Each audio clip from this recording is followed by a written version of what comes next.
Star Trek 57, M23, take 2.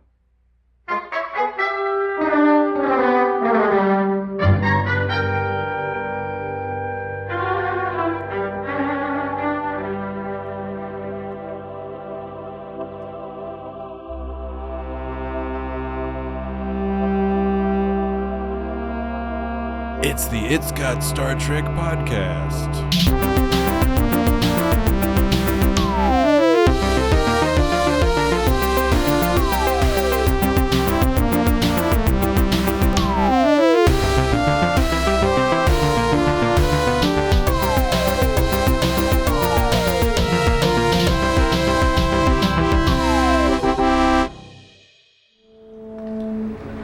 He doesn't believe us.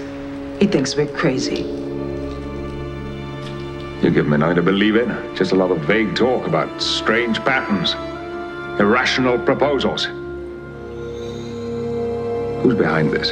And to what purpose? How are people being changed? I can't say exactly, but I think it's spread to my own ship. My first officer hasn't been the same since we stopped off at Earth. Our medical officer says he's perfectly normal, but I don't think I trust him either. Walker. We know we don't have all the answers. All we ask is that you keep your eyes open. That's sound advice at any time, Captain. Stay in touch with us, covertly. This meeting never took place as far as Starfleet is concerned. All right. Are you ready to go, Dan? Yes. Are you ready to go, Jesse? Yes. Jesse? Yeah. Jesse, are you ready? Oh, Jesse's not here tonight. That was that joke. Yes, that was that joke. Where is Jesse? Jesse's on paternity leave. Nuh-uh. He's on temporary paternity leave from the podcast. Get out of here. I think he'll be back next week. But He got out of here. I thought he was just sick of us. No, he made a baby. He and his partner got together and they brewed up a baby to add to their collection of babies that they utilize in their Jesse's wicked experiments. I don't know how you feel about you using the word brew in relation to making a baby. Brew? Well, it's a colloquial term. I mean, that doesn't change how I feel about it. I mean, I'm not 100% sure that it's a colloquial term. Yeah, I know. It sounded like you were just saying something to say something. Well, we can do that too. It is a podcast. Speaking of which, hello and welcome to the It's Got Star Trek podcast. This is a secured channel.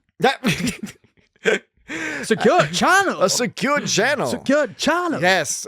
Secure channel. Unfortunately, we don't I'm Jean-Luc Picard. This is a secure channel. We don't have Jesse with us tonight because he is attending to his growing family, but he'll be back again soon. Figuratively and literally. But in the meantime, Dan and I will hold down the fort for today's, no doubt, going to be an excellent discussion of TNG's conspiracy. Who's behind this? And to what purpose? I'm super excited. We were really excited when Dan's podcast topic selection. Behind this? And to what purpose? I didn't mean, that was my bad. When Dan's podcast topic selection algorithm finally spit out conspiracy, because we've been kind of eager to do this for a while, haven't we, Dan? Yeah, I know. And I've never seen it, I don't think I've ever seen it anywhere close to the top before. It's never been in the list, because Dan spits out an ordered list based off of the algorithm that ingests one of the previous podcast episodes. It lists all the Star Treks I have in the database, like all the things in the database from like most similar to least similar. Yeah. And this one is never visible. So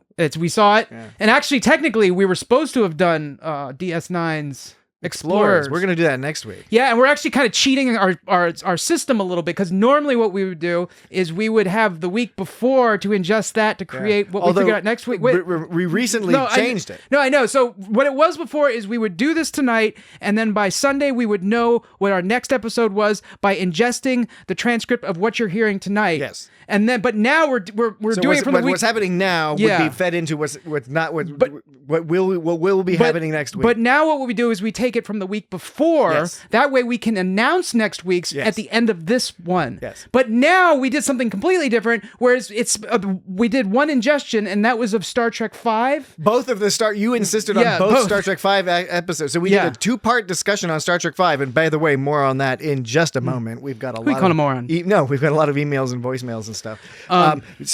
Yes, Star Trek 5, both episodes we took both transcripts because Dan was like, I will agree to this, but only if you agree to ingest both transcripts, which I did. So, which was funny the way he phrased it that way, because why would I have a problem? I know. That was my condition, though. I was like, okay. I was like, this is my condition. You just got to know it was more that you knew I was putting my foot down about something. Yeah, I appreciate it. I was drawing a line. I appreciate it. The line must be drawn here and no further. As they say. And so we ingested Star Trek 5, our podcast of that, and we actually came out with Explorers, and then it also on that same list had Conspiracy. Yeah. And so we're doing Conspiracy this week and Explorers next week, but we'll use it as a buffer to catch up, even though we don't really need to catch up because we got older. I'm not going to get into all that.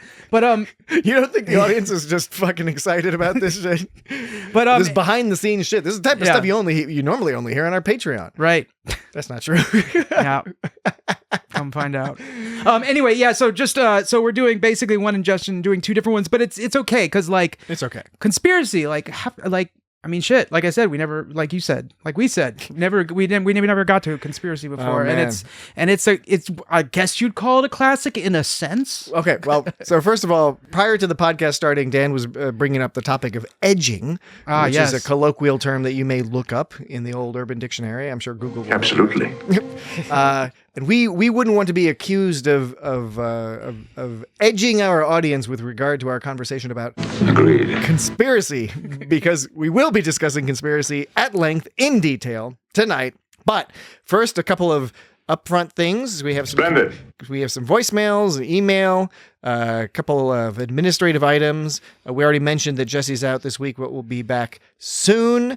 We have a very small, very brief second break fun-em-up, in which we'll be discussing the grossest Star Trek moments, which if you've seen Conspiracy, you might understand why we're talking about that. So something to think about. And then what else do we have? Oh, yeah, I mentioned our Patreon earlier. We're going to be dropping a whole bunch of backlogged Patreon episodes over the next few weeks. So now is as good a time as any to check out itsgotstartrek.com/ No, wait. I got that backwards. It's patreon.com/It's Got Star Trek.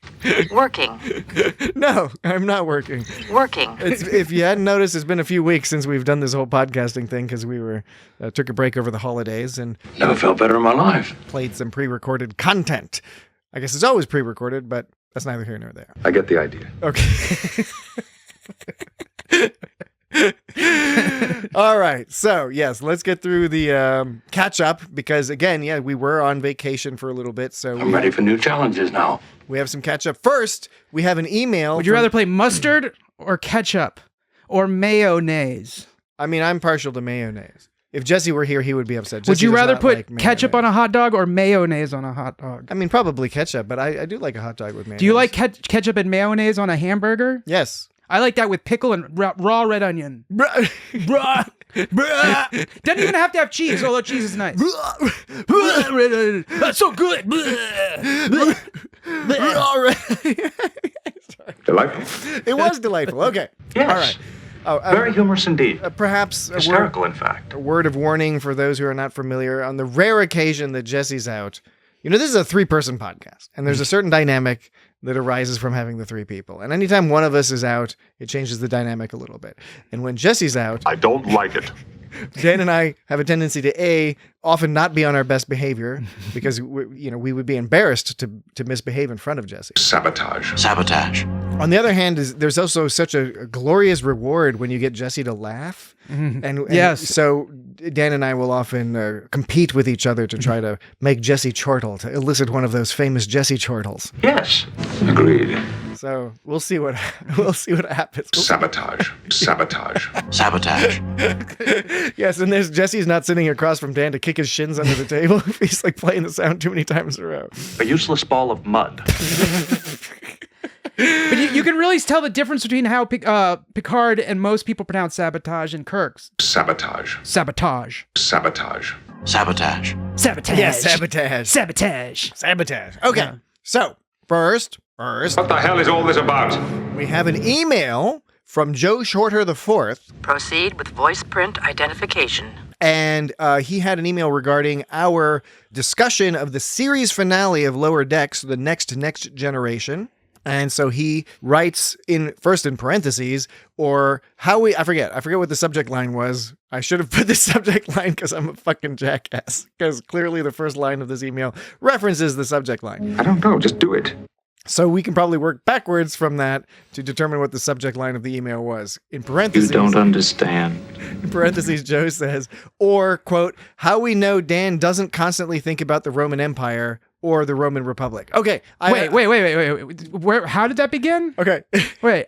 This is one of those. I'm so confused. Okay. It makes sense in context. I will continue reading, and this will make sense. First, background. I don't understand. You might recall that meme from not too long ago about how men always think about the Roman Republic. You remember? Or Roman Empire? You remember that whole meme that was going around a little while ago? When? I have no idea.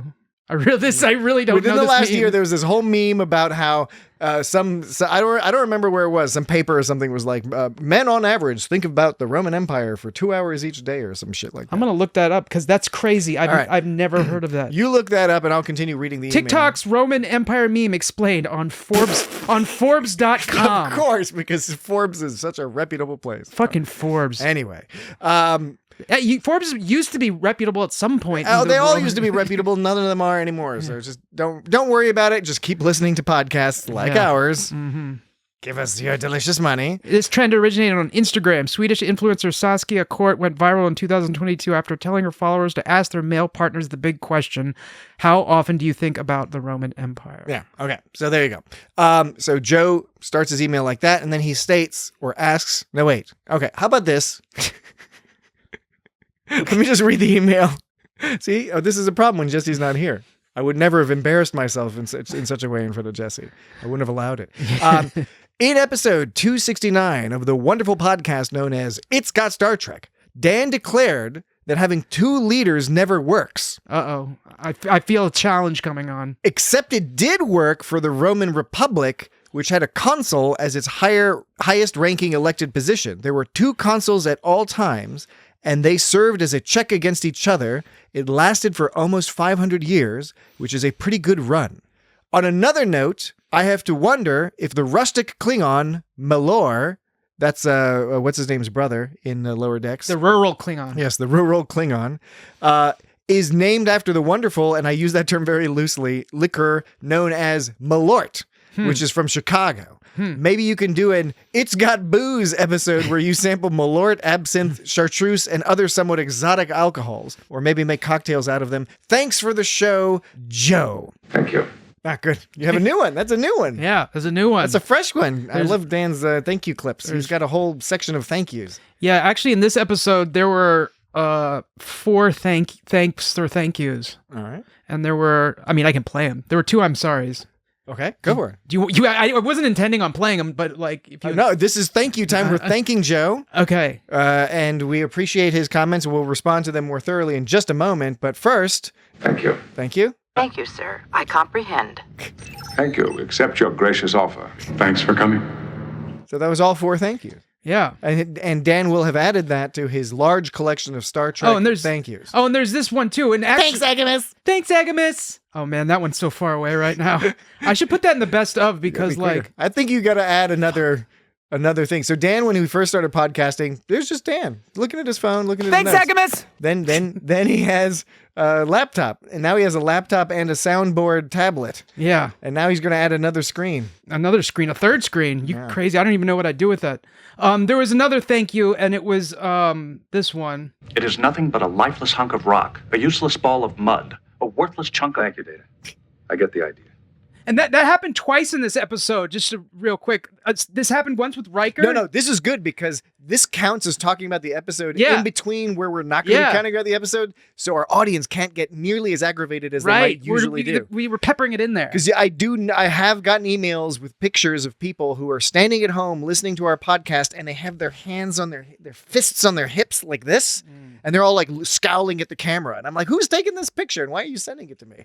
But the point being, they're like, get talking about the episode. You've seen multiple of these pictures. Like it's many. a very common thing. That's a weird trend that we started. I don't know if I should be proud or upset. And genital pictures. Okay, so we just played this one. It is nothing but a lifeless hunk of rock, a useless ball of mud, a worthless chunk of... Thank you, Data. Yeah. So Data, Good thing we played it again. So Data was told to shut up basically twice this episode, and it happens all the time. But once from Riker. But I think the bigger deal is this one: a human idiosyncrasy, triggered by a fascination with a particular set of facts, or sometimes brought about by senility, or used as a means of weighing information before reaching a conclusion, or as Thank you, sir. I comprehend. Yeah, it was great because the computer was like, "Shut the fuck up, Data." Yeah, did you notice afterwards he was sitting there all sheepishly and he was like embarrassed, which was weird that Data was all embarrassed and sheepish. Because the computer is sort of like a peer. Yeah, I know, but it's like was Data practicing being human? I know it's a stupid argument to have. It's like, well, Data's not a human. He wouldn't think like that. Why don't we think about it a little bit? We can bring it up later in the podcast. Oh, so we're not talking about the podcast now. Do we have more front matter to get through? I mean, we do. Okay. I mean, first I wanted to comment that regarding Joe's comments regarding the Roman Republic. Oh, right. Too bad Jesse's not here because Jesse would be the one who would have an intelligent answer about that. So maybe he'll be able to follow up about that next week. And with regard to doing an It's Not Star Trek episode, It's Got Booze, sure, I'm in favor of that. I like absinthe. I can't remember if I've tried chartreuse. Jesse and I could have some fun knocking together some cocktails. We'll have the occasional cocktail. Now, that could become a problematic podcast. If you want something close to that, long ago, you can search on our website at itsgotstartrek.com. Jesse and I know I won't. Dan was out of town somewhere, so Jesse and I did a podcast where we covered Star Trek Voyagers, those 2 holodeck episodes with that Irish village. What was it? Holograms? I always forget the name of those. Oh, yeah, right. People know what I'm talking about. Fairhaven and the Spirit Folk. Fairhaven and Spirit Folk. Those 2, we covered both those episodes. However, Jesse and I also consumed a great deal of Irish liquor. Up the long ladder? No, I already said it. Fairhaven and Spirit Folk. Voyager, Up the Long Ladder is TNG. Yeah, that's what I thought you said. Oh, TNG. no. That's the racist against Irish people. Yeah. One of the many examples of Star Trek inexplicably being really offensive about Irish people. startling. TOS did it a couple times. So something to look forward to. So you had absinthe? Is that what you said? No, we were drinking Irish whiskey. I have absinthe right here in front of me. As it happens, I have 3 different bottles of absinthe right in front of me. But that's neither here nor there. Perhaps something we'll do in the future. Thank you, Joe. All right. So next non-conspiracy topic, catch 'em up topic. Yes. Is a voicemail. Well, we never even really talked about. We never talked about though the Roman Empire for the 2 people thing. Oh, I deferred that to Jesse. Did you want to talk about that? Oh no, because I don't know anything about it. So maybe that's what I'm saying. If Jesse were here, Jesse's the history guy. Okay, so we'll have to talk about that next week. Yeah. Okay, we'll have to take note of right now, Patrick. As you're editing this, take note that we need to put that for next week because we don't have any way of taking notes right now. So when you're editing, no way to take notes. Yeah. So when you're editing, you can take that note. 3 screens in front of you. Yeah. 2. All right. 2. All right. Moving along home, we do have a voicemail from Sincera. Verify. You might recall Sincera sent us a voicemail for part 1 of our Star Trek 5 podcast. And then in that voicemail, he indicated that he was going to follow up with another voicemail for our part 2, but he did not realize at the time, because we had not made this public, that we were recording part 1 and part 2 at the same time. So we were not able to include his voicemail from in the part 2 episode because the part 2 episode had already been recorded by the time he realized he needed to record a new message. Now And it's too late. That's a little bit of background that'll be made very clear when you listen to Sincera's voicemail. Here you go. I certainly didn't see that coming, that you guys would record both episodes in one sitting. Boom. Mostly because I didn't think Dan would consent to being interrupted for 4 hours straight. Got your back, buddy. Thanks. Anyway, you guys probably already touched on all the nice character moments that I brought up last time, so I'm going to skip on to something else. Sadly, my message here requires ancillary content. Not sure if you gents have seen the video of there's a bunch of prominent British stage actors, and they're all trying to do Hamlet's soliloquy with different inflections. To be or not to be, that is the question. No, it's to be or not to be, and so on and so forth. And I always got a kick out of if we got a bunch of the Star Trek actors to come on stage and do the same thing, but what does God need with a starship? Yeah. No. It's what does God need with a starship? What does God need with a starship? What does God need with a starship? I'm going to let you guys take it from there, but I hope to hear you guys. I want to hear your take on what God needs with a starship. Live long and prosper. Thank you. Accept your gracious offer. First of all, Sincera, thanks for following up. We're sorry sorry we couldn't get your voicemail in the other part two. And I don't know if you've listened to part 2 yet, but on the subject of like me going on for 4 hours or whatever, I think you and me, Patrick, kind of like get a little at odds at the end of the second one for a minute. I think in both episodes, Jen and I got on each other's nerves. Yeah. Go listen. It was a really great conversation, a 2-part conversation about Star Trek V: The Final Frontier, a movie that I quite like. It has its moments. But I first of all, thank you, Sincera. I also want to say your Shatner impression was very, very good. I Agreed. Yeah, that what does God need with a starship? So fantastic. Thank you very much. What does God need with a starship other than to escape? Any thoughts, Dan? God doesn't need anything with Starship. Yeah, I know, right? That was That's my like, conclusion. what too. else is there to say? I don't want my pain taken away. I need my pain. Going through and What does God need with a starship? Yes. What does God need with a starship? Exactly. Yeah. The different variations of it. What does God need with a starship? Wait, what does God need with what does God need with us? How would you know that song? God. What if God was one of us? What if God needed a star? What does God need with a starship? Okay. So what we're going to do is we're going to do like one of those classic mythological tales, like Paul Bunyan versus the machine or whatever. Bunyan's a gross word. It's going to be Dan composing the music versus the AI composing the music. Quite extraordinary, in fact. All right. So that was voicemail from Sincera. And then we have a voicemail. Thanks, Sincera. We have a voicemail from Isaac. Hello, boys. It is Isaac Brown here from the Trek 365 podcast. I have just listened to you guys do your 2-parter on Star Trek V, and I loved it. All right. What did I love the most? I nearly hear you ask. Well, Dan mentioned that he labels his fantastic sound clips, like the ones that are the best ones, in brown. And that's my last name. So thank you very much, Dan. I appreciate no problem, that man. Personal or maybe random homage. Of so course. thank you, mate. Jesse then said Mr. Brown sounds a little bit close to Mr. Shit. I am Mr. Brown, Jesse. So watch your mouth, Jesse. Come here and say that to my face, or I'll come there. And then I'll go, where would I stay? When I'd be thinking about where I would stay when I'm all the way in Washington. Where would I instead stay? Of here in Tasmania. Loved your take on Star Trek V, guys. It is the worst, maybe second worst of the movies, but it doesn't mean you can't have fun talking about it.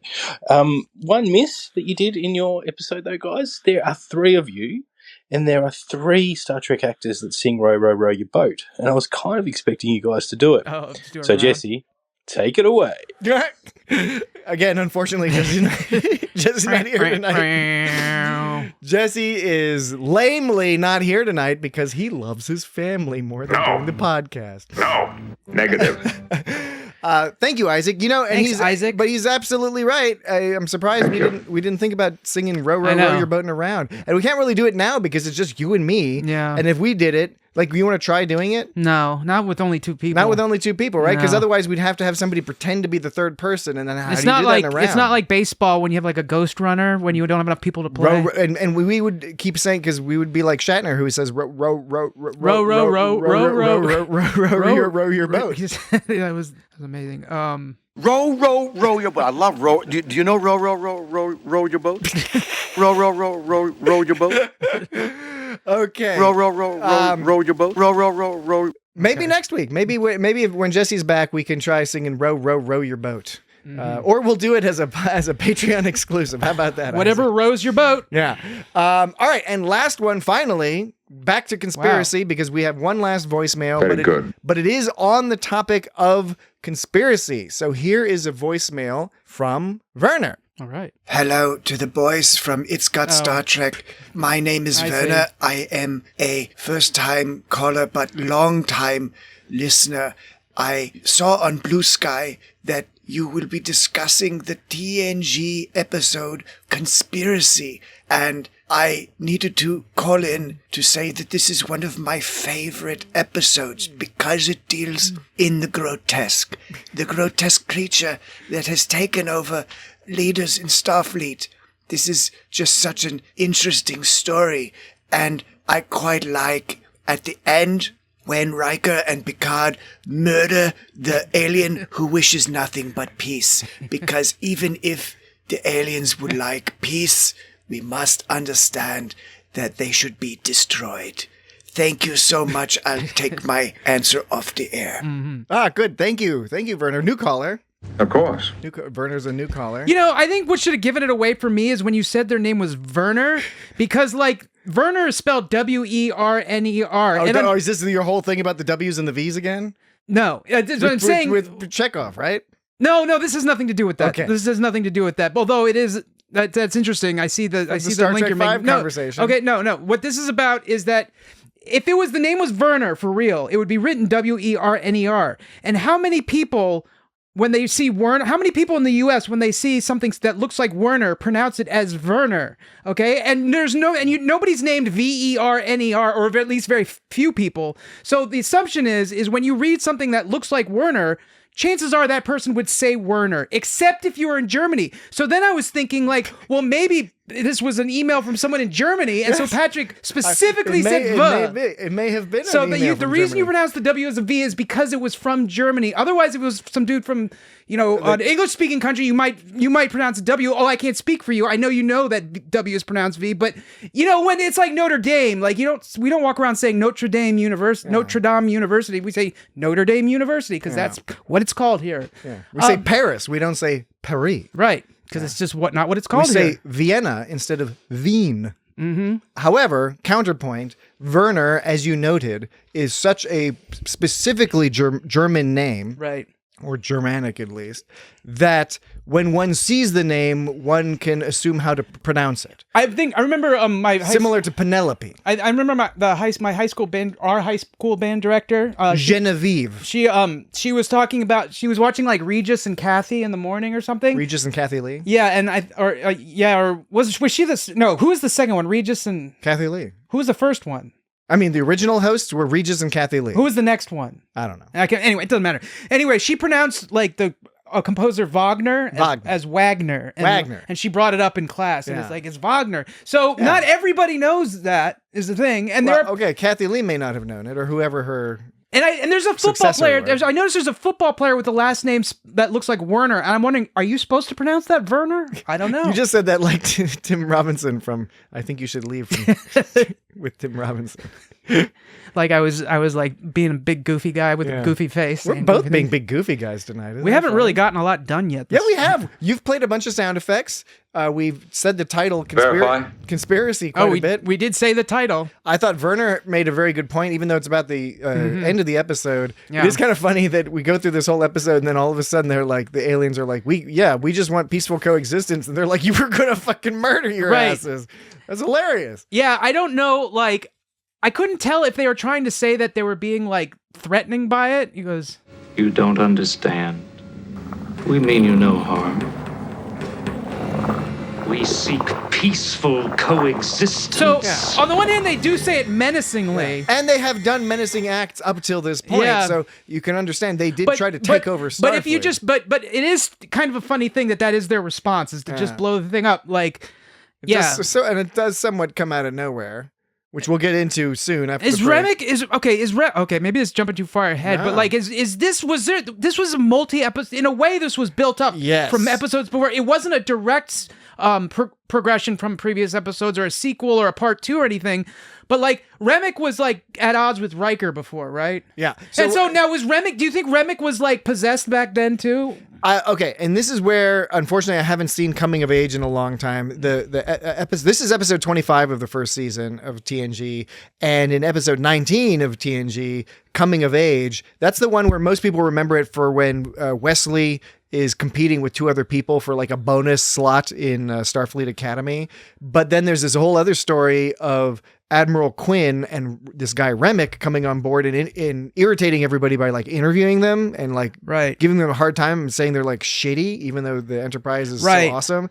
So that's where they first met Remick, and nobody liked him because he was a dickhead the whole time. Even though at the end of that episode, he was all like impressed with the Enterprise. Yeah. So in this episode, Picard says, the last time I saw Admiral Quinn, he tried to warn me about a subversion within the Federation. Then Walker tried, and he's dead. And like that was the first time they brought up Admiral Quinn in this episode. Yes. So I'm like, well, that must have been from before. Otherwise, it's like, what are they talking about? When did that happen? It was an early example of testing the waters for some seriality in TNG. It goes all the way back to season 1, which they continued to a degree with the Borg and other stuff. So this was clearly a direction they were thinking of going that they never followed up on. And we'll talk a little bit more about that a little bit later on in our conversation. But first, you know what we got to do, Dan? Take a burble? Yeah, we got to take a break. So we're going to take a break, and when we get back, we will have a fun 'em up and then continue our discussion of this crazy-ass episode. Be right back. Voice print verified. And we're back. Why the devil are we going to this planet? You know, that's a good question. Increase to warp 6. Because what this planet was a hunk of useless mud. Yeah. And what have you. It was a useless mud. It is nothing but a lifeless hunk of rock. Yeah. A useless ball of mud. So, okay, well, I mean, we can start from the top. Well, I was just going to say real quick, because we do have, I was going to mention this, since we already talked about this end scene which is famous. This episode is mainly famous for this end scene where they fucking blow the fuck out of this It's so guy. fucking gross. It's John Carpenter X violently gross. It's so out of place in Star Trek. Everything about it. Not only in Star Trek, even in this episode was a really creepy, and for its credit, because you remember this episode for this silly ass and crazy ass ending, but you forget about a lot of the rest, and I really like this episode. It's sinister, it's weird, it's upsetting. The production value is creepy and wild. But then out of the fucking blue, they're like, okay, we're gonna go all the thing on these people. And it's that, but also the stop animation they use for that bug creature, which I love stop animation, and even when it doesn't look real, I think it's cool either way, even when it looks silly. But it's just so jarring to see it in this setting, you know, and then followed up with, of course, the blowing up torso and head. First blowing up the head. Boy, melted like the head's scanners. face. He melted the head's skin off its face, and then it exploded, and then its torso blew up, and then the alien's like, oh, there's a mother creature. Yeah, which is like,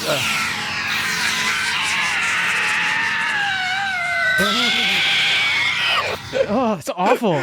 Well, that's what prompted me to think about the grossest moments in Star Trek. So I just, on the stop animation thing real quick, like, I'm kind of conflicted about that usage there, because overall I like it. I think it's so cool because it's so campy and weird, but it's almost like over the top. Like this in particular, just that last scene. Well, I was like with the bug. Bug exactly. Just the bug in that, like, because the bug, when they showed the bug in the case and stuff, it looked creepy and monstrous. It was only when it was like, yeah, I know. It was looking like stuff Dan and I did in high school. Because Dan and I used to do a lot of stop motion, and frankly, some of them look way better than what they did here.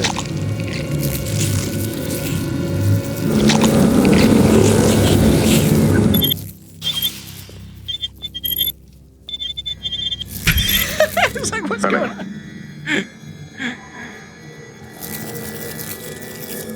Bug noise.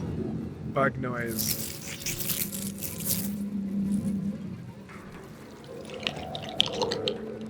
That's what he's going in his mouth.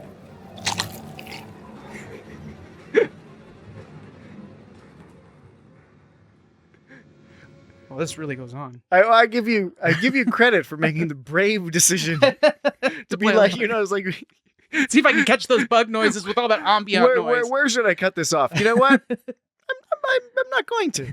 Just not going keep to. Going. Keep playing it. By the way, I like this music part. This music, it's with the drum beat going. Well, TNG season 1, you know, even though they were relying on so much synth, it was effective. They did a good job, and again, there's a little bit of a John Carpenter-y vibe. Yeah, the music with the synth music. Yeah, too. the synth music does have a John Carpenter vibe to it as so well. it all works together, especially in this episode. So. Yeah, and so this was 1988 when this came out, so it all vibes. But here are some other examples that I've collected from across the web, the old World Wide Web. Some other examples of gross Star Trek moments. Delightful. A lot of people mention the creepy earwig creature from Star Trek II, The Wrath of Khan. Yeah, that is pretty creepy. And I don't like things going on in and out of ears. Exactly. And it's similar to this creature in some ways. One presumes this creature was maybe an homage to that I'd creature. rather have a bug crawl down my throat than in my ear. Well, you know, I'd have to think about that. I honestly would have to think about that. Are you sure? Yes, because neither. I don't understand. Both of them sort of take you over, so I guess I'd prefer to avoid either if possible. But that's not the game, and you know it. You got to pick one. It is not the game, and I agree. If I led you up the garden path, I humbly ask your forgiveness.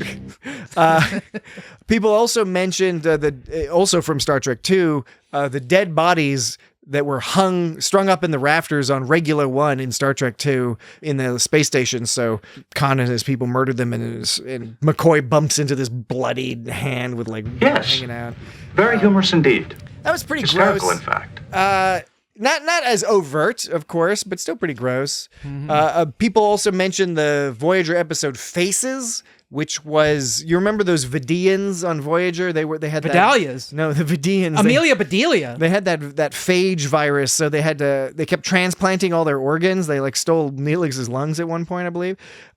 But in Faces, there's a scene where there's a crew member and you see him, and then later you see one of the Vidians, and it just has that crew member's peeled off face, just stapled to his own face. I see. That's pretty fucked up. That's fucked up. I don't remember that one. There was Spider Barkley from the episode Genesis, which I think that's season 7, right? I don't like it. Weirder TNG. Yeah, no, Spider Barkley's pretty horrific because that's when everyone mutated into regressed they de-evolved into stuff. or something. Except it was weird because why would he de-evolve into a spider? I don't know. And why did Spot turn into an iguana? I don't understand. Yeah, things got a little weird. For my money, one of the ones that is comparable to this scene in Conspiracy is the transporter accident in Star Trek: The Motion Picture, when the Vulcan science officer or first Something is happening. He's trying to beam up, and he's all like, and then you hear this. Kirk is like, "Do they make it okay?" And they're like, "What came back was lucky to be dead," or whatever. I forget exactly. He's dead. Yeah. He's dead. Tuvok being boiled alive by Kess. Remember in Cold Fire when Kess? Yeah, I do remember that. Her powers go a little out of control. Yeah, and is really horrific. That's pretty bad. We discussed Cold Fire in episode 216 of IGST. IGST stands for It's Got Star Trek. Why would you do the abbreviation if you were going to? Or actually, initialization. It's an initial. It is an initialization. Or is it initialization? Is that what it's called? Initialization. Initialism. I always think initialism. Yeah, initialization would be when you initialize something. Yes, we're not initialism. Yeah, initialization is a verb. Anyway, why would you? Initialism is a Why noun. would you initialism it? Why would you initialize if you're just gonna say the whole thing anyway? Well, in the future, from this point forward, now I will just say IGST. Well, what are you gonna do next week? First, you have to say It's Got Star Trek, parentheses, IGST. But what about next week or the week after? When that's a new episode. But when there's people that might have never heard us before, we'll have to do it again. Exactly. So why bother doing it at any all? New unit of publication. So why bother doing it? You do it. Why bother doing it at all if we have to keep doing it? The point of doing something like that is so you don't have to do it again. Yes, but and make things more efficient. If I mention the podcast again during this episode, then I can just say IGST and people understand. That's under the assumption that you'll say that again this podcast. It is under. To be fair, it is an assumption. There is a risk sort of a reward association sort of kind of thing going on here, and potentially a self-fulfilling prophecy, as I encourage references to IGST. Mm-hmm. Oh, there, you just did it. I did. You made it worth the while. I did. All right. Another it's one. It's really not necessary. Another one. Can you play that again? It's really not necessary. He sounds a little drunk, doesn't he? It's really not necessary. You want to know another weird ass line? Or no, it's not a weird. There are some weird line readings in this episode. There's a great line, I think, because it's I don't know, just the words, the way the words are ordered. Okay. Tired of life I was, but not anymore. I don't know. There's something about the order of those words. You know what it is? It's the words, the order of the words combined with the cadence. Yeah. Makes it really Tired weird. of life I was, but not anymore. It's almost like a poem. It's poetic. It's a haiku and a half or something. A museum. That's what Jimmy Pesto Jr. would call his little songs. He'd call them museums. Oh, because it's a musing poem. It's a music poem. He wasn't making songs. He was making music poems as museums. Another thing that people mentioned a lot in terms of gross Star Trek is sort of a different direction, but they talked about the Very Short Treks episode Worst Contact. Oh, yeah, that's immediately what I thought of. That's the one with the booger people. Yeah. Gross, horrible booger It's fucking terrible. It is. And by the way... There's boogers everywhere. By the way, we discussed... Chief O'Brien! We discussed the Very Short Treks in episode 218 of IGST. Yes, we did. There you go. And then I have an honorable mention, which is Riker's slimy alien non-scrambled scrambled eggs from TNG's Time Squared. You might recall Riker is gifted some eggs, and he says he's going to make some scrambled eggs, and he proceeds to just pour some like egg juice into a pan. Oh, that's when he's making... half cook it up, and then everyone tries to eat it, and they're disgusted by it. I don't think they're actually disgusted in the episode. No, Worf likes it, but Riker and Geordi think it's disgusting, I think. Certainly Geordi thinks it's disgusting. He was making eggs, right? He was cooking eggs, and he said they were scrambled eggs, but he made them like an omelet. I feel like I kind of remember that. There was something You think gross. you feel like that? I think there was some gross eggs somewhere. Yeah, there were gross eggs, and we got to see the gross eggs. That was in... I don't like it. In Time Squared, and we discussed Time Squared in episode 90 of... What is it, Dan? Episode 90 of what? It's got ST. IGST. But in all the lists that people were putting together, Rembek getting shot in the face was listed as the most gross scene in Star Trek. I think it is difficult to argue with that.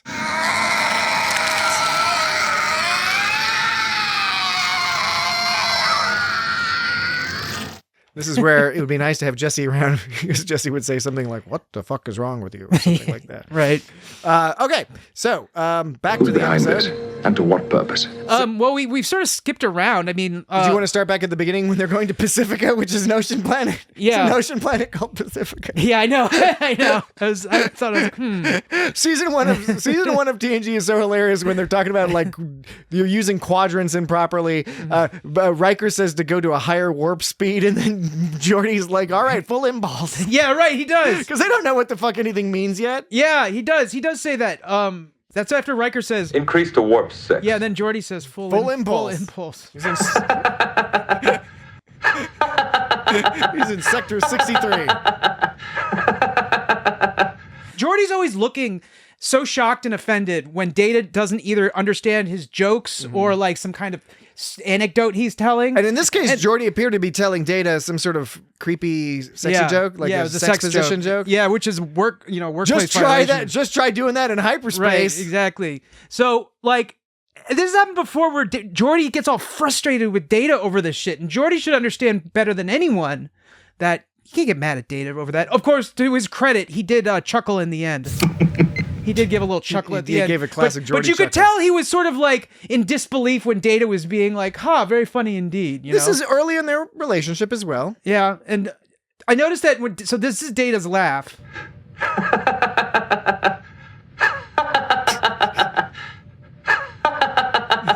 Notice something. Okay, this first and second are obviously different. All right. First, second. But now hear the third.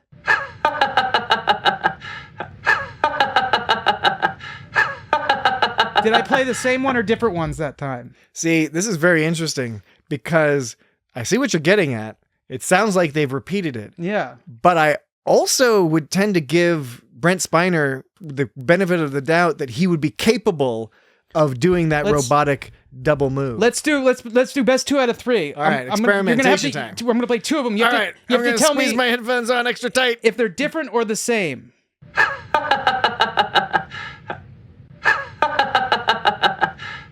Different. Nope. Ah! Here we go again.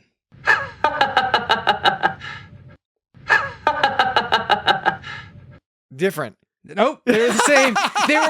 One was the third one twice, and the other was the second one twice. Oh man! So here's what they're different. Just for to put a nice little bow on it.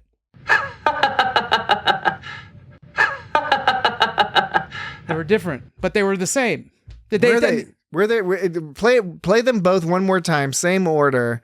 I want to see something about the end. If there's 3 versus 2 chuckles, starting with 2 and ending with 3.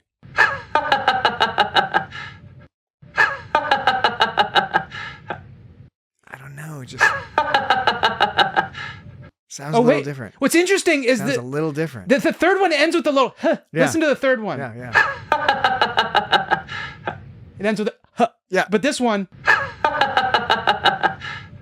But they could have just cut the sound off earlier. Well, they could have taken the third one and then put it backwards. And then cut the ha off of the previous one to the third one, the second one. What do you mean put it backwards? Maybe they just recorded what in real life it was the third one, what we're calling the third one. Right. And then they wanted to double it up. Yeah, right. And so they cut cut it off and put it in front. That's what I just said. Yeah, they cut off the end. Yeah, but they could have also put it after. Yeah, they could have, but they did the first time, and then they did the third time, and then they produced the second time. Wow, because that's how time works. That was excellent. Egg salad. What about Ditalics B? What do you think of this name? Excellent. Ditalics B. Oh yeah, that's the name of the planet. Ditalics. It's one of 7 uninhabited planets mined for the Federation by the Ditalics Mining Company. It is a nearby Mira system. So it's named after the company that owns it. Yeah. Sounds evil to me. Yeah, I know. Okay, exactly. So to start, again, season 1 TNG, it was very interesting what was introduced and what was discarded later, including this entire plot line. But Ditalics B is a seemingly corporate-owned planet, or at least licensed to some corporation by the Federation. A useless ball of mud. So hinting at the use of contractors, which, by the way, would not and ought not be anything particularly controversial, and I'm sure we've seen other examples of this, maybe not exactly as overt, but maybe even more overt. In TOS in particular, I think we saw some examples of sort of mining companies or mining concerns, some sort of groups where presumably there is some sort of profit motive, which might sound sort of counterintuitive based on what we normally expect the Federation to be. But again, this is first season where they're sorting these things out. It couldn't be helped. Another thing that reminds us that this is the first season is they reference coming into orbit to this planet and that there's these other ships there, but we don't get to see those other ships. Yeah, I know. One of them was an ambassador class. Yeah, I was like, we didn't see an ambassador class until yesterday's Enterprise. It was 2 frigates, and for some reason, whenever I hear the word frigate, I know it's a warship, but I always think of like some merchant barge when I hear the word frigate. I don't know why. Yeah. But then ambassador class. That would have been awesome. Was that what it was? The Enterprise C was an ambassador class. Yeah, and that would have been awesome. It was there was Tryla Scott. Is Tryla Scott related to Montgomery Scott? I wondered that. I wondered that too. And then there was some guy named Rix who was a Bolian. Rix the Bolian. And then Walker. Was his name Walker? I can't remember. Keel Walker. Who was apparently an old friend of Picard, Jack Crusher, and Beverly Crusher, I guess. Apparently. This is one of those classic things where you just introduce somebody who's like, oh yeah, wow, we're old friends. Never referenced before. But of course, it was the season 1 of the episode. So at first I thought that Walker was the bad guy because like he was being like kind of a dick. He was being shady. Yeah. At one point, he goes, like Picard is asking him something, and he gets all impatient with him. He's like, "No, that's Picard." Or wait, no, that's Walker. No. Yeah, that sounds like Picard, doesn't it? It does sound like Picard. But it isn't. That's Walker. But yeah, he's like getting all pissed off at him. And I'm trying to find the line. I had this all worked out before. While you're looking that up, I'm going to mention the name Una Karapletes. Una Karapletes. She was one of the people referenced that had died. Referenced by Walker. Karapletes. Karapletes. Karapletes nuts! But Indeed, Dan, thank you. I appreciate that. Una Karapletes. I found it interesting because of course, Una Chin Riley, or number 1 on Star Trek, Strange New Worlds, and Star Trek TOS, The Cage. Mm-hmm. Mm-hmm. Oh, yes. Oh, yeah. What it was is Picard like was asking if he could like share.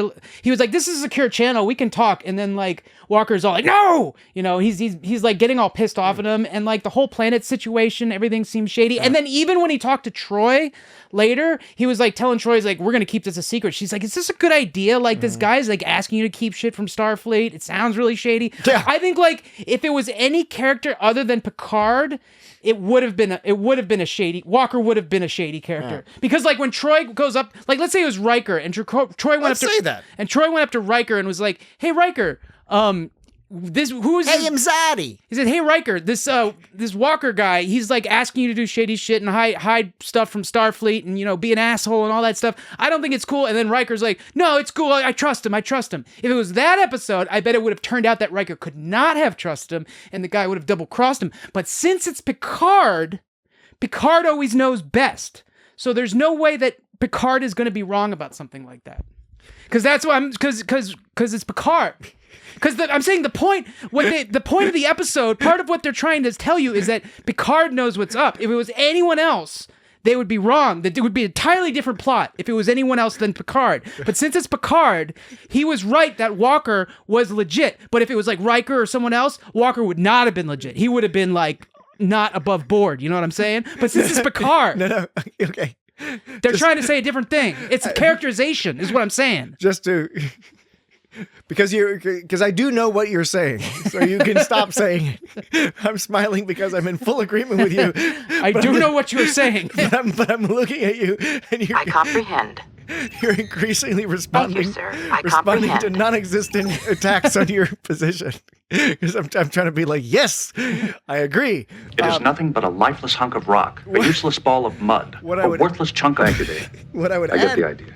add to that, what I would attempt to add to that is that I think that this is a very interesting story and a pretty well written story. It's a little goofy, and again, I think I mentioned this earlier. The ending is so ridiculous and horrifying and memorable and out of the blue that it sort of pushes your memory of the rest of the episode out. Yeah. Because up to that point, it is disturbing. There's creepy vibes in how everything's directed. The thing you were just talking about with Picard, you feel Picard's uncertainty. On the one hand, he's certain in the sense where he's putting his trust in his old friend, but he doesn't feel 100% okay about it, right? Otherwise, it would have been easy. Otherwise, Picard would have immediately been like, okay, sure, yeah, no problem, Walker, yeah, I'm with you. He's feeling the things that you're suggesting, which is like, this is a little odd. And the same things that Troy was saying is like, this is a little odd. So what Walker says, he goes, officers I've known for years are bluffing their way through talk of old times. And Rix goes, that's their weakness, a lack of memory. And my immediate thought was like, this is all kind of vague, it's, like what they're talking about. But then it turned out Picard said the same thing. He's like, you guys are like fucking vague. How am I supposed to? And that's why it's good writing. So their conspiracy. It's believable as a conspiracy because it's not believable as a conspiracy. Well, there was a line that didn't really, that I wasn't sure if it was like... Was that what the Admiral was saying there was later? like, but if we have no facts, we have to assume that No, that was a different one. Sorry, that's a totally different one, which I also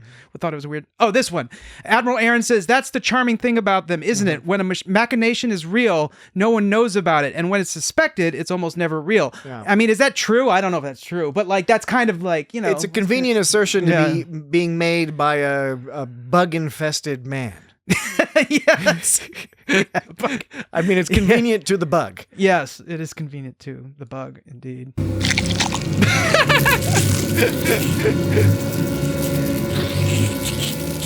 So, the evidence we got for the conspiracy again. Okay. No, I was going to say just here's the three bits of evidence we got. What? What? All I was going to mention. I mentioned this last week, in the last episode. Is that whenever Jesse or I say the word evidence, you always play Captain Sisko saying evidence. Evidence! But you never play it when you're saying it's evidence. It's kind of hard to formulate thoughts and express them and look for buttons to press at the same time. I respect that. I appreciate that. And if I knew I was going to say evidence ahead of time, I would probably do it. But since most of the time when I say evidence, I don't know that I'm going to be saying it. But you don't know when Jesse and I are going to say evidence ahead of time. And But I have more brain power diverted towards looking at buttons. I'll admit what it is I now have an association in my brain, an unhealthy association in my brain between hearing the word evidence followed up by Sisko saying evidence. Where would I stay? So when it's undermined, when it doesn't happen, I feel a loss. There's a jarring OCD loss.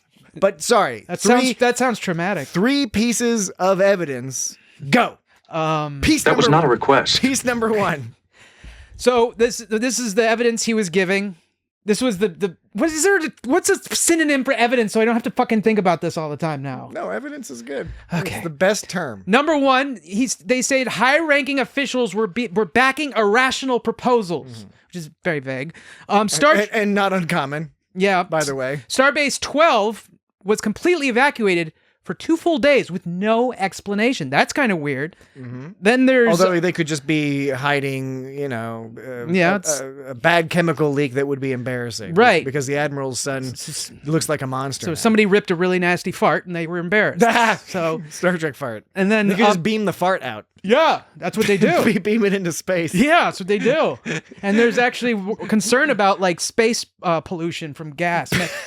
It's like all the gas is like replacing the nebula. It's fart nebula. It's replacing the vacuum of space. All the gas is replacing the vacuum of space with fart gas, people's fart gas. So there won't be a vacuum in space anymore because it'll be filled with people's fart gas. Okay. All right. Next. It's going to be a real problem. Next up. What was the first piece of evidence again? Evidence! High-ranking officials backing irrational proposals. Right. Okay. Number 2, Starbase 12 was completely evacuated for 2 full days with no explanation. Got it. Number 3, McKinney, Ryan Sipe, and... Uncharacteristically. Nuts! Died from a series of accidents. Yeah. Apparently, which could be coincidence as well. And apparently, so interfleet communication has been at a minimum. So this is all highly speculative, is what it is. It is highly speculative. But I guess when you got a vibe, you got a vibe, And that's that's an argument too. And one shouldn't ignore one's gut. One shouldn't necessarily follow one's gut uncritically either. The gut is but one tool among many, of which the mind and your cell phone are other important components. You said but.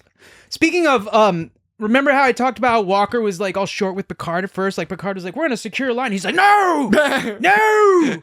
Well, Picard was short with people in this episode too. Yeah, he was. Like Riker was like, are you sure? And he goes, I'm certain, number 1. that's a little testy. That sounds kind of testy.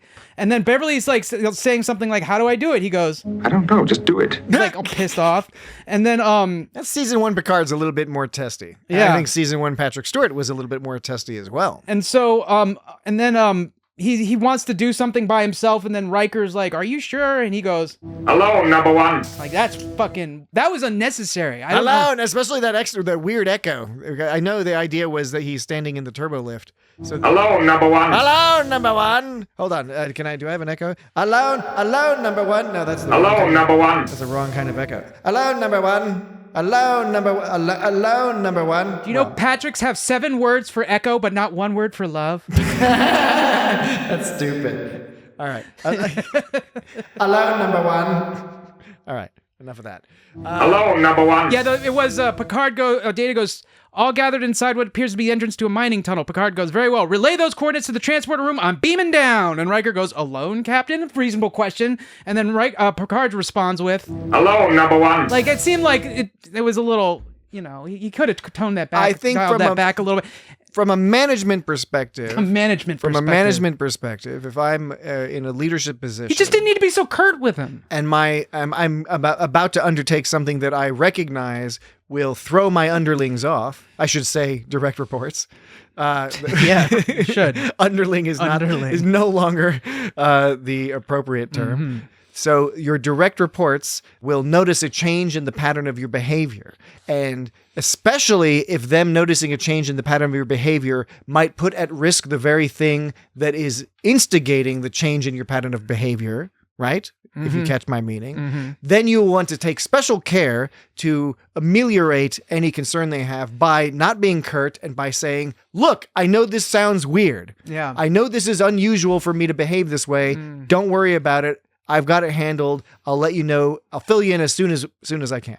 But I thought he raised his voice. I don't think he needed to do that. I don't think he needed to do that either. But do you know what we need to do? Take a break. Yes, we gotta take a break. We gotta take a break. A ratio. I hope y'all don't mind, but we gotta take a break. And when we return from our break, 22 hours, 14 minutes. No. It'll be much swifter than that. To the audience perspective, it'll be nearly instantaneous. But when we return from the break, we will conclude our discussion of Star Trek: The Next Generation, Season 1 episode Conspiracy. Be right back. Watch your back, Picard.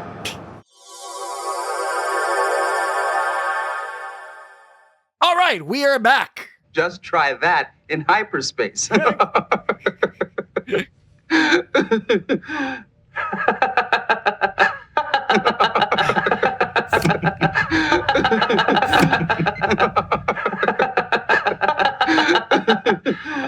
Morty, you dog. Yes. You dog. You dirty dog. That's what Norm Macdonald. Remember when Norm Macdonald would say that? You dirty dog. Yeah. He would say on the Conan O'Brien show, he'd go like, "You dirty dog." No, I think it was just one episode in particular. Yeah, but he was a memorable person. But he was a memorable. He was a memorable. I'm just saying, like, I just remember when you said you dog, yeah, it just made me think of that. All right. Okay. So hard to say. Oh, do you remember the time in this episode that Troy like totally didn't help with remembering what was like going on with those admirals? This question is feeling a little rhetorical, then. Yeah. I must say. It goes, they just got off the thing with the admirals, and Riker says they seem normal enough. And then Picard goes, on the surface, counselor, any thoughts? She goes, hard to say. Someone is hiding something, but I can't tell who or what. I mean, I guess that's kind of helpful. A little. Someone's hiding something. I mean, that gives them some confirmation to know that they're not. Because one of the hardest things is something can be very doable, but if you're not aware that it is doable, that can make it a lot more intimidating, obviously, right? Because you're like, well, what if this isn't even doable? So the fact that she knows that they're up to something tells them they're on the right track, I guess. So that's kind of, I take it back. That's a little helpful from Troy, but it's just funny that her first answer to like, you got anything? She's like, hard to say, it's like her first response, It was really entertaining watching you navigate that argument with yourself. Hard to say. You're right, though. Yeah, I was kind of arguing with myself. You're right. I had a thesis, and I just tried to disprove my own thesis by the end. You followed the scientific method. That's exactly what you're supposed to do. Boom. Throw everything against it, and if something changes your mind, it changes your mind. Agreed. It's truth. It's a search. It's not a search for my ego. It's the search for truth. On the one hand, you're absolutely correct because Troy has this actual skill. Mm-hmm. She has some actual insight as far as the show is concerned. They just don't let her use it.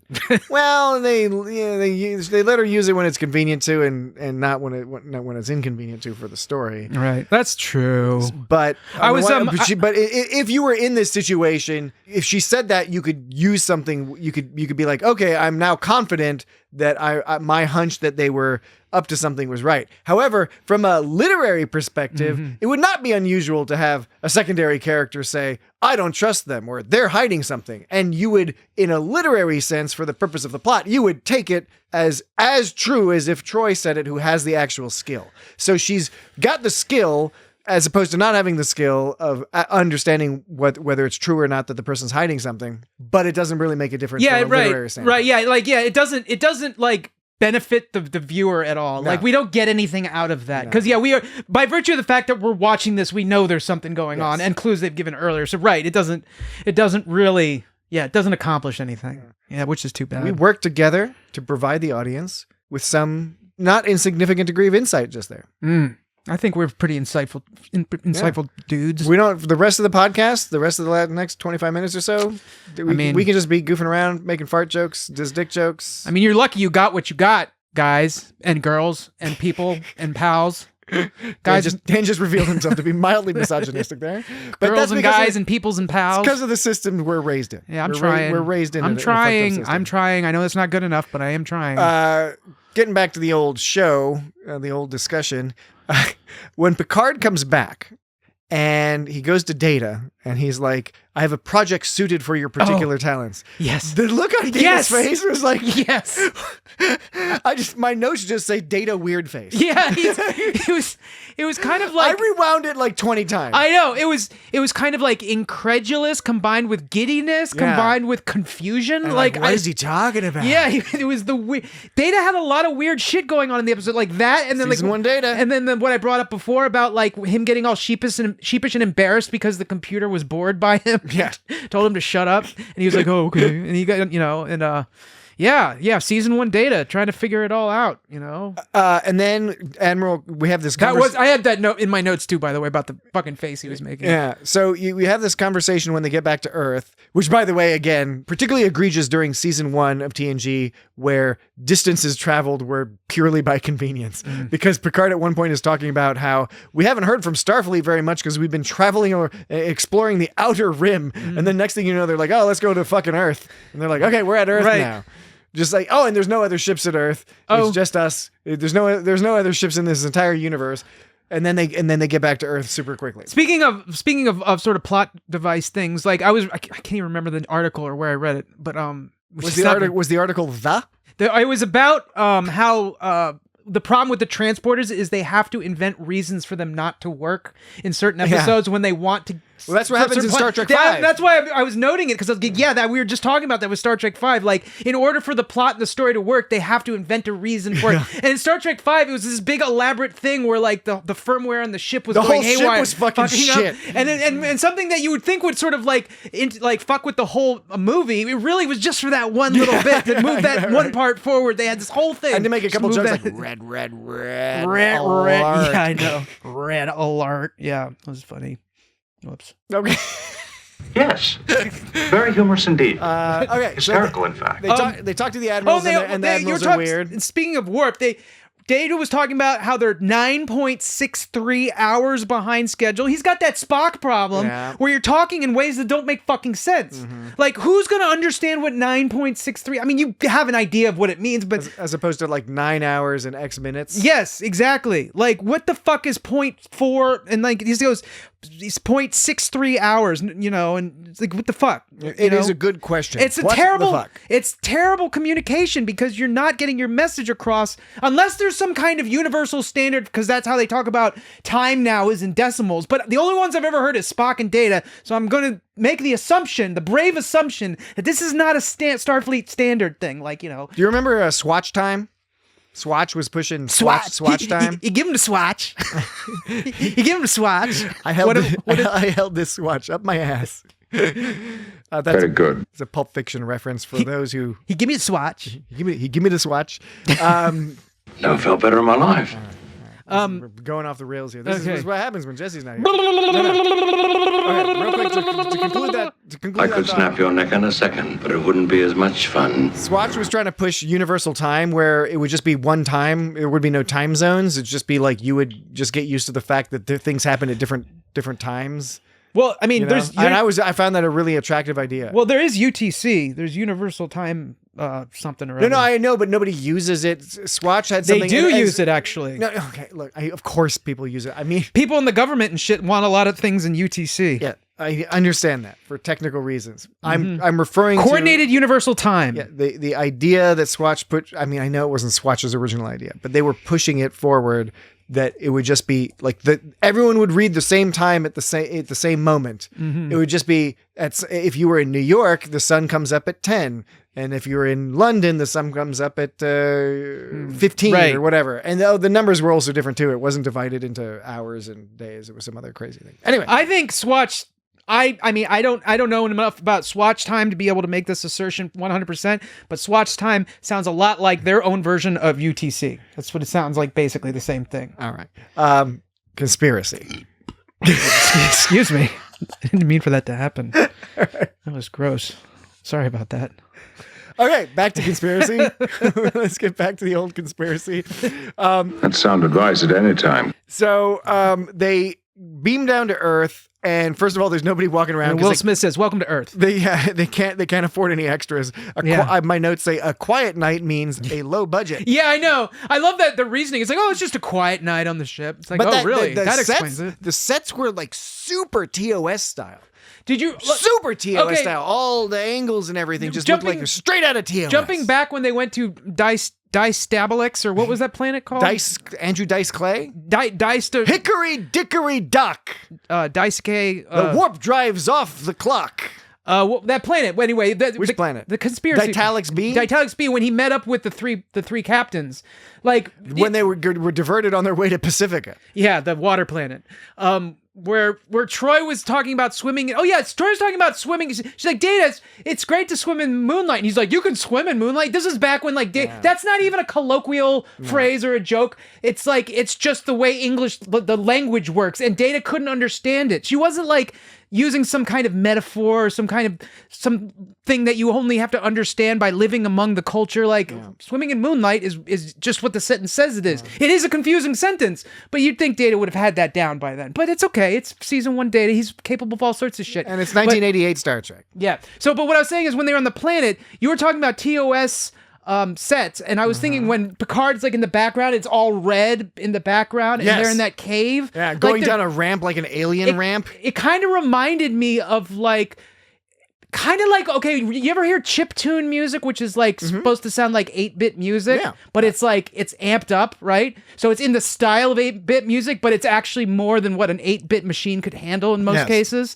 That's kind of like, this was with TOS. It was like chiptune music to Nintendo music is this space scene to a TOS space scene or something. I understand the analogy you're putting for it. Yeah, I'm trying.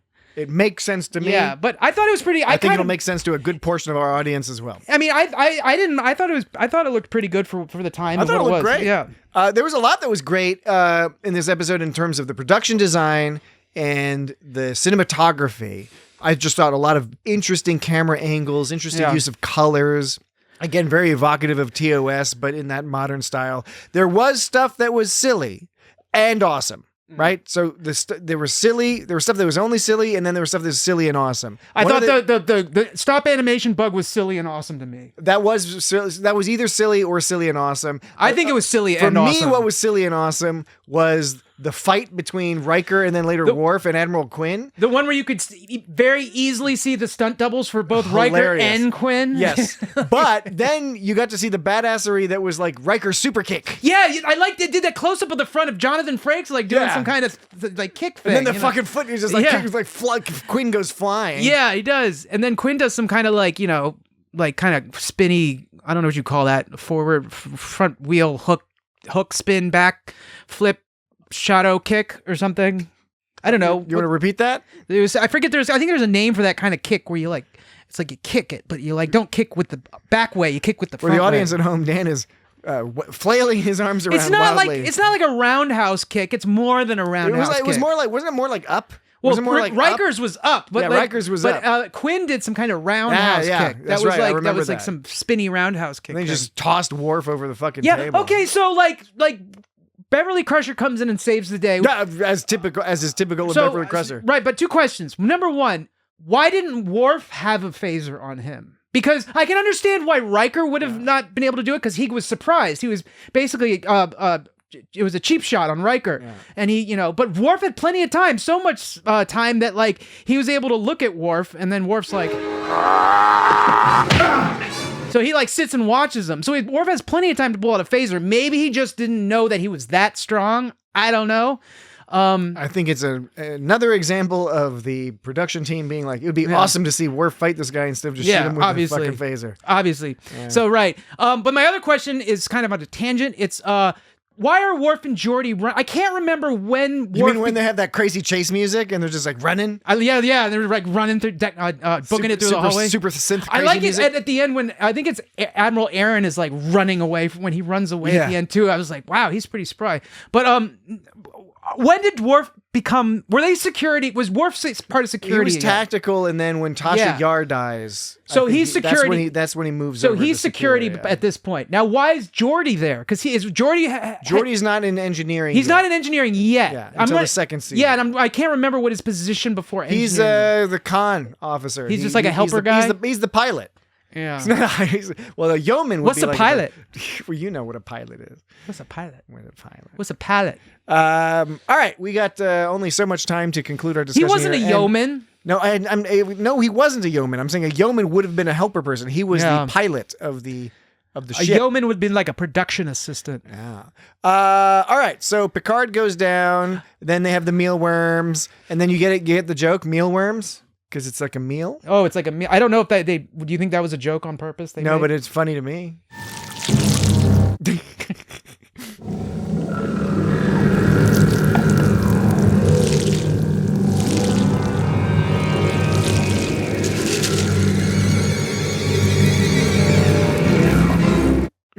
Was that the mealworm eating scene? That was when Riker was playing with his food. Now, okay, if you notice, when they weren't eating it, they were all squiggly. Yeah. So they made them squiggly. But of course, when they were eating them, they weren't squiggly. So I'm impressed that they at least got real mealworms. But my question is, though, when Riker picked him up, he was picking up what looked like legit mealworms. Yeah. And he was all on his fingers and stuff. Yeah. And that was him. And he put it over his face. Don't you think he was scared? Like when he was doing that scene, he's like, what if some of them fall out of my hands and into my mouth? You know? What if that's his kink? Well... Then we have Jonathan Frakes has a mealworm. Then king? we have our answer. But if that's not the case, I'm wondering if he's worried about that. That's my hypothesis. I don't know. Let's go about trying to disprove that hypothesis. I don't know if there's enough evidence to suggest such a thing. All right. Evidence! There we go. Thank you. Speaking of evidence. Evidence! And speaking of Riker, actually, this is after the Horatio explodes. It's the Horatio, right? Yes, the Horatio. Because we're not allowed to see the actual ship. We only get to see the chunks, the chunky bits. So when the scene starts with Riker and Picard, and Riker's like, to Picard, he goes, but if we have no facts, we have to assume that the explosion was an accident. Okay, we're talking about evidence here. Like, why would you have to assume that? I think there's enough evidence in place to assume that it wasn't an explosion. First of all, it is not a logical conclusion. It's not logical to think that a starship is just going to blow up. And it's also considering that they were already shaded out by some shit to begin with, and then he happens to die. I think there's enough evidence to assume, and even if none of that shit was in place, it's not likely to assume that a ship's just gonna blow up. And I like the reasoning. What was it, Quinn gave Picard? Or was it Aaron for why the ship blew up? He said it was gross negligence. Gross negligence. It's like, what? What does it even mean? Like, yeah, I know, right? How gross is your negligence? Like, even if the captain fell asleep at the bridge, you got other crew people there. I don't know. Yeah, no, it's true. It was there was definitely some leaps in logic here, some crazy use of technobabble inconsistent to what they would later figure out. Mm-hmm. But again, even with the Remick scene, right? So they have the mealworm scene. Just to wrap that up, the mealworm scene is delightfully creepy, very well done. It's good. A little non-Star Trek-y. It felt almost more like Doctor Who or something, because it's like, let's invite somebody to dinner, and then everyone's sitting at their own weird, awkward, far apart little mini tables. Mm-hmm. Then this other guy shows up. Remember, it wasn't the Admiral's invited Picard to dinner, and who's that guy? Who's that? Just that handsome guy, that handsome square-jawed guy. Oh right, yeah. Who was that guy? He seemed like he was in on it.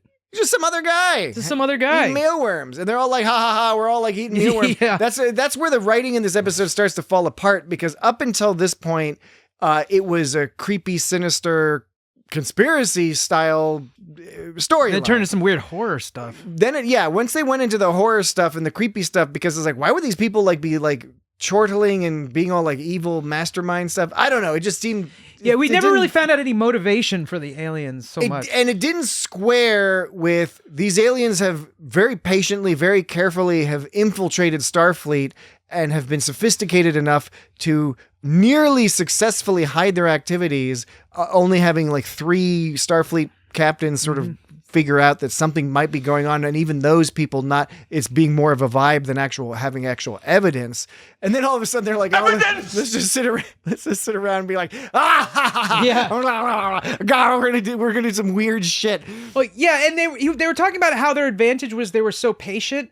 Like the scene with Riker, Quinn was basically it was Worf and Geordi came into the room, and then Quinn was like, he slipped and fell. And then he was like, well, I'm going to go now. And they're like, wait, shouldn't you hang out and wait for the doctor? And instead of being like, oh yeah, you're right, he immediately attacks them. Yeah. It's like, that's not patient. It made no sense. It's like Geordi didn't accuse you of anything. He's like, hey, we should hang out with the doctor. It's like, you're not found out yet. You there's no reason to break into a fight. So that doesn't sound like very... And throw him through the fucking doors, which was hilarious. That was pretty awesome too. And then Geordi shook that off pretty good. But okay, so they do the clever ruse with Riker, which I remember. The Riker ruse. I remember the Riker ruse, which was fun. Good to see that, and the little fake little gill, which wasn't wiggling. And his wasn't wiggling. I noticed wiggling. His was a non-wiggler. It was a non-wiggler. It was a non-wiggler. It was a non-wiggler. So they a piece of toast. A piece of toast. They Milana's on it. They shoot a few of the people. They chase, what was that, Admiral Aaron? Yeah. Well, I guess it was the one who had to run off. Yeah. And then shoot him in the back and all that. Okay, so they got them. Good. But then they gotta go around the corner. They find Remick, and he's got this crazy awesome 3D space map behind him. Yeah, it looks so cool. I guess it was marking out sectors or something. But there was something about that graphic behind him. I was like, it was so 70s, 80s sci-fi, hand drawn but made to look like computers sci-fi, that I was really digging that. Yeah, I like when they have those it looks like an old Apple II computer or something like that. We never actually So we did talk about how like there was the episode led up to this. We neither of us remember enough about it to know if there was any sort of clue that some of this shit was going on prior. Like well, with Remick, Admiral Quinn at the end of the previous episode, the reveal of coming of age, not the previous episode, the end of coming of age. He told Picard that the whole reason he went through this whole like aggravating them with having Remick interview everybody and give everyone a hard time was because Quinn was testing to see if Picard and his crew had been replaced, like if they were who they said they were. Yeah. And he was implying that there was something going on. So we don't know because Remick almost now was he the host of the Queen or did the Queen? The Queen just kind of. What we're led to believe is the bug climbs into Remick's mouth and that bug turns into the Queen? Or is he like the home base? He's the home base. He's the home base when and he the Queen exploded, lives a in. bunch of the little ones came out. Okay, so Remick, so Remick turns out to be like the host of the Queen or whatever. And so we can safely assume that if there's a conspiracy going on in that, what was that episode called? Coming of Age. If there's a conspiracy going on in the Coming of Age, we can assume that Remick was probably infected or possessed or yes, whatever. or because if he has the somewhere Queen, along the line he got. I would say got queenified? I would argue that yes, Remick must have had the Queen inside because A, he was involved directly in the machinations. B, at the end of that episode, he talks about how much he wants to join the Enterprise as a crew member, and everyone gives him a side eye because they're like, "You suck." You suck. No, but speaking of cool graphics, I liked that when Data was like at the computer, and the computer interrupted him. First of all, Data was so stoked that he was talking to himself. Do you remember that? That was another first season Data weirdness. Is he started talking to himself. Caught himself talking to himself and was delighted by it. Yeah, he loved it. But the graphic, did you like that? How it was shooting through all these images? Did you see the one that looks like there's a parrot? Yeah, was that a parrot? It looked a parrot from the Apple 2GS. No, what it looked like to me a human perched on a piece of wood with parrot feet and wings. It had a human face to me. Okay, that's horrifying. That's not what I got. I just got a parrot, and I seem to remember vaguely, maybe it might just be my memory of this episode, but I also have a vague memory of a popular program. Maybe it was Logo or something on Apple. On the Apple II, where in the advertisements on the box, maybe on the back of the box, there was a green monochrome parrot rendered, and I think that was the one they were using, but I could be wrong about that. I took a picture of it. All right, so Dan took a picture of it. He's going to come bring the phone over here. I am, and show me that. All right, so Dan's making his way There's over. a little bit of a glare from it's from the TV, but doesn't that look like a human's face? Okay, you know what? It definitely looks like something weird is going on there. What the fuck is that? Yeah. Or is that it's like a haircut? Or is that like I don't know what that is. That's really disturbing. All right, we might have to put that on the in the show notes or on social media. Yeah, check out social media. It's got Star Trek at It's Got Star Trek. Could on you all the social media? We'll post that picture. I wonder if they could tell I was at a different microphone and now I'm back at my original one. Yeah, you should go hang out at Jesse's microphone. Do you think? Hang out Jess's microphone. Do you think they could hear me go clop, clop, clop, clop over to your microphone? Well, yes, Dan, because you have cloven hooves. Because you are a satyr. People always wondered, it's like, that Dan, he's quite the rascal. It's like Dan is an actual satyr. Mm-hmm. Cloven hooves and all. You. Huge penis just dangling. Anyway, stop motion mini monsters. We talked about neckbone. The puffy neck bone. We didn't talk about. Riker. I was talking about how Riker said there's not enough evidence to think it was anything other than an accident. Speaking of evidence, Riker also goes, I don't believe this conspiracy theory at one point, and it's like, oh yeah, you don't, but like based on what? He just decides. He just declares, I don't believe this conspiracy theory based on nothing. Yeah. He just assumes the ship just blew up on its own. That's what you have to assume based on nothing else. And based on nothing else, you have to believe there's no conspiracy. I don't know. He just doesn't seem like he's trying too hard in this episode. Yeah. It's because he doesn't have the beard yet. Maybe you could be on to something. Beardless Riker. There was also, remember how I played before this thing? How I said they said some cool things in this episode, like, if I led you up the garden path, I humbly ask your forgiveness. I like that line, but then there was also this. We don't stand on ceremony here. I don't know. These are phrases people don't say anymore. We don't stand on ceremony here. Actually, counterpoint, we don't stand on ceremony is a common phrase. I've never heard anybody in casual conversation. Frequently, I've used that what phrase. What have you gone to your like academic speech a requirement class or something? Because in those contexts they do enjoy the ceremony. They do stand on ceremony. They stand right on fucking top of ceremony. Nobody says We don't stand on ceremony here. So please write in at feedback@itsgotstartrek.com. You've only and tell Dan that we don't stand on ceremony is a common phrase. No, you've only heard it at your like word presentations. at my word Microsoft Word presentation. No, just your my word star. Your Word perfect. Your verbosity speeches that you go attend every once in a while. My verbosity speeches. Yeah. Because nobody fucking says that anymore, ever. Are there any Name other... one time someone said that. Name the time. I want an hour, a minute, a date. I've heard that phrase so often that it is, bullshit. It is in fact, Bullshit. it is paradoxically impossible for me to actually select a single time to cite as an example. I don't think so. Bullshit. Any other odd turns of phrase? Negative. Well, then I can just play this one again. Tired of life I was, but not anymore. Well, that one I like. Yeah. The last one I like. The last one I wanted to mention was the creepy proto X-Files ending shot, where very out of character, the Enterprise actually sort of leaves the shot. Yeah. And then you hear a beep, beep, beep, beep, beep, beep, beep, beep, beep, beep, and just see a slow zoom in on a nebula. Yeah. And it really was something you would see a few years later on the X-Files when they'd end an episode. I think they've done something very similar with beeping and showing the night sky. Did you very notice ominous. Some of the stars were foreground moving stars and some weren't. No, it was wicked. But it was rad. Well, that brings to the point of this implied that they were going to come back to this somehow, Yes. and they never did. And people online have suggested and lamented the because fact it ended up with like, oh shit, they sent out a message to. The implication is they're coming back. They're communicated with their people back home, and they're coming. But online, many people have wondered when, if, why they haven't come back to this storyline. We know why they didn't originally. They abandoned this storyline for what turned into the Borg storyline. And the Borg storyline itself had a couple of stops and starts. They could have taken a break from the Borg storyline every once in a while, maybe to come back to this thing. Agree. And you are not the only person to have voiced such a thought, especially when it got into Voyager, because it's like, hey, why didn't Voyager encounter these people? You could have always argued that that's the part of that's the direction of space that they were coming from. I'm receiving a code 47. Code 47. It is code 47, sir.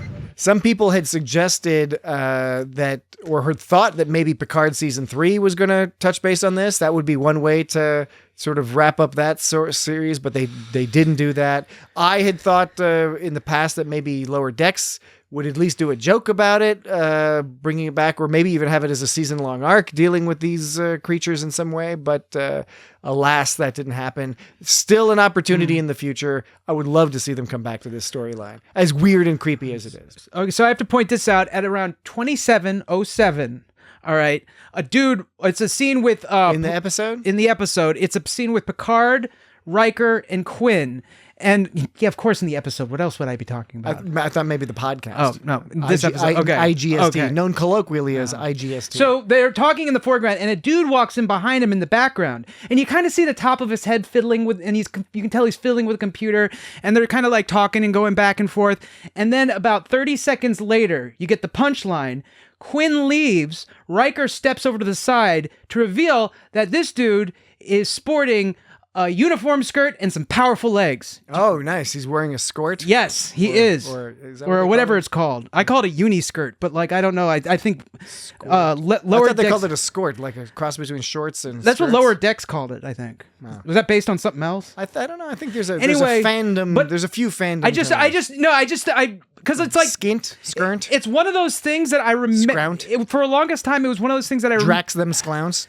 It was one of those things that for the longest time I remembered that I'd seen it, but I couldn't figure out where I'd seen it. And for a while I thought I'd just made. For a while I was like, wait, did I make that up? No, it appears in a few season 1 episodes. And so now whenever I see it, I have to point it out because it is so interesting that that's a thing. And the dude's legs were like really nice. He had some nice legs. I think an Encounter at Farpoint had the first one. Which I think that what made it more disconcerting is that because his legs were so beautiful, like I don't know, it's just like they did it on purpose. That guy had some beautiful gams. Yeah, gams. Gotta love them. The 1980s gams. His haunches.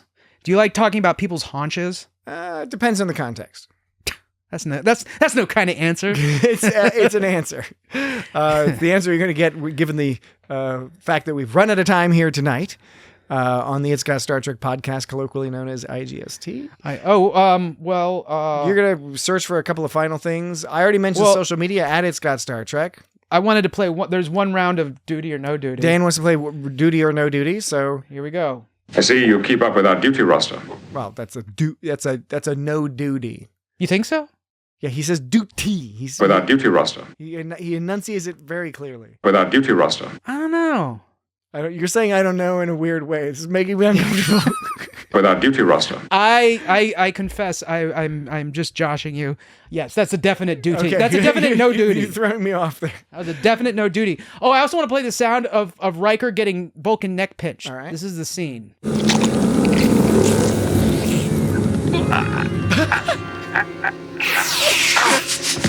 Here's in short. Sounds like he's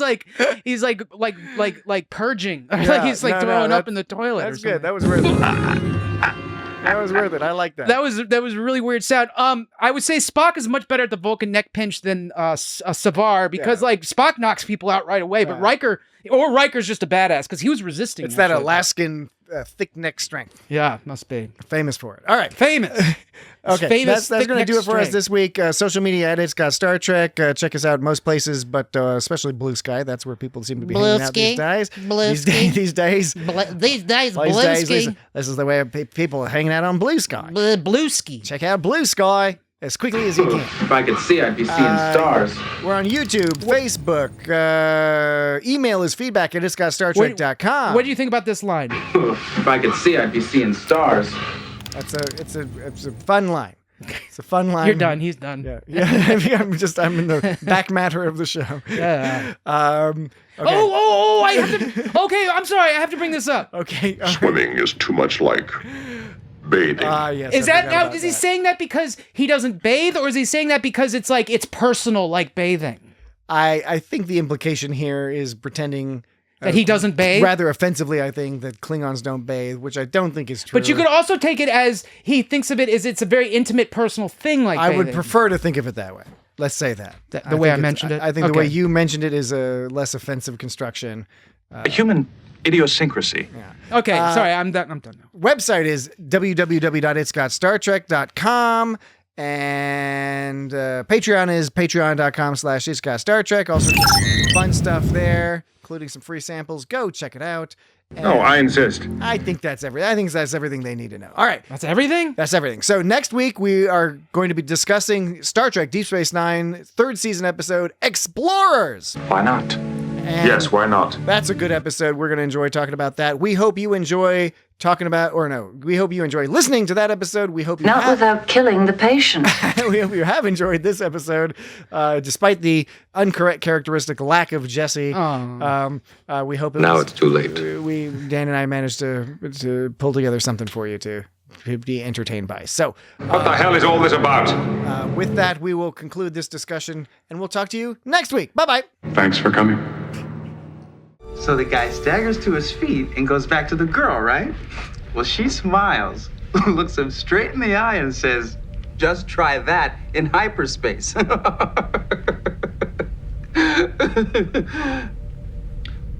see. So the difficulty in attaining such complex positioning in zero-gravity environment, coupled with the adverse effects it would have on the psychological well-being of the average human male, is what makes this anecdote so amusing. Yes. Very humorous indeed. Hysterical, in fact.